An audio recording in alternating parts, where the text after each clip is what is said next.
অসমত ব্ৰহ্মপুত্ৰ গুৱাহাটীত বিপদসীমাৰ ওপৰেদি বৈ আছে।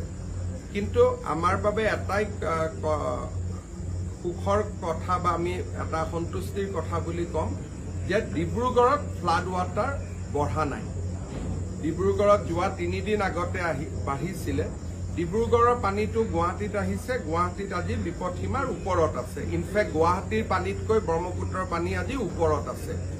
আৰু কিন্তু পানীটো যেতিয়া নামি যাব নতুনকৈ অহাৰ সম্ভাৱনা নাই, কাৰণ ডিব্ৰুগড়ত বৰষুণ মানে অৰুণাচলত বৰষুণ হোৱা নাই। কিন্তু প্ৰেডিকশ্যন মতে অৰুণাচলত এইকেইদিন বৰষুণ হৈয়ে থাকিব। বহুত সময়ত আমি ভাবো যে চীনৰ পানী ব্ৰহ্মপুত্ৰত আহে, কিন্তু ব্ৰহ্মপুত্ৰত 65% পানী অৰুণাচলৰ পৰা আহে। 65% of water actually comes from Arunachal প্ৰদেশ।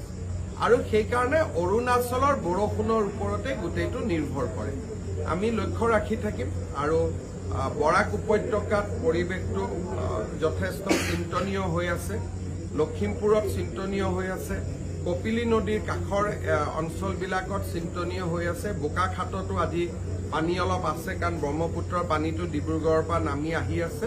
কিন্তু এতিয়ালৈকে কোনো বিশেষ মথাউৰি ভঙা নাই আৰু সকলোখিনি এতিয়ালৈকে আমাৰ নিয়ন্ত্ৰণৰ ভিতৰত আছে।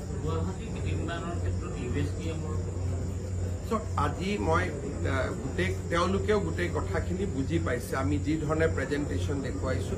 আৰু এই প্ৰেজেণ্টেশ্যনটো আপোনালোককো আমি এদিন দেখুৱাই দিম যে গুৱাহাটীৰ পানীটো আমি কিয় নিয়ন্ত্ৰণ কৰিব নোৱাৰো।